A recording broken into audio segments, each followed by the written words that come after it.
Once upon a time in the lively city of Enugu, there lived a modern Igbo girl named Ugochinyere. She was as beautiful as the rising sun, with a smile that could rival the glow of 1,000 fireflies. Ugochi was not just lovely, she was educated, hardworking, and full of dreams. She believed in love deeply and shared her heart with Obinna, her boyfriend of 2 years. Obinna was the kind of man who could charm a tree into shedding its leaves. Ugochi adored him, and their love seemed like the kind you would find in folktales. She often imagined their wedding day, with the sounds of drums, flutes, and the cheers of family and friends celebrating their union. One day, Obinna told Ugochi he had something important to discuss. Her heart leapt with excitement. She thought this might be the moment he would ask for her hand in marriage. She dressed in her finest Ankara gown and met him at their favorite spot, under the shade of a mango tree. But instead of a proposal, Obinna delivered a crushing blow. He confessed that he had fallen in love with another girl, Chioma, a childhood friend his family had always favored. "It is what my parents want," he said, avoiding her tear-filled eyes. Heartbroken, Ugochi ran into the nearby forest, seeking solace. Deep among the trees, she sat beneath a large Udola, African star apple, tree and cried.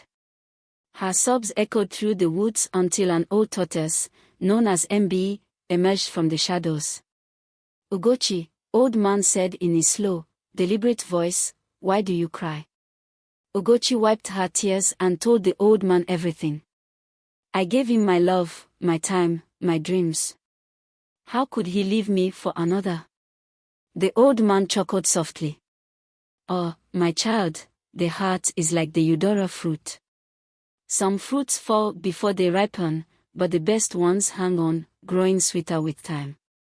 Obinna was not your ripe fruit. But how do I move on?"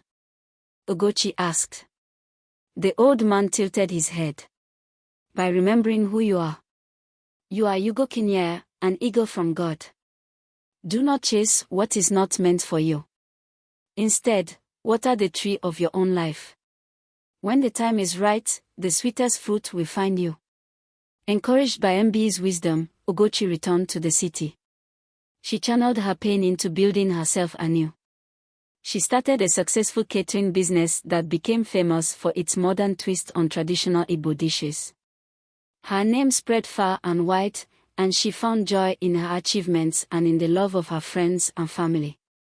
One day, as Ugochi was catering a grand event, she saw Obinna in the crowd. He approached her, looking regretful. "Ugochi," he said, "I made a mistake. Chioma and we didn't last. Can we start over?" Ugochi smiled, but it wasn't the smile of the girl who once waited for him. It was the smile of a woman who had learned her worth. "Obinna," she said, "your season in my life has passed. I have grown sweeter without you." And with that, she walked away, her head high and her spirit unshaken, leaving Obinna to taste the bitter fruit of his choices. From that day, Ugochi became a story of strength and self-love, teaching young girls across the land that sometimes the sweetest fruits are those we cultivate within ourselves.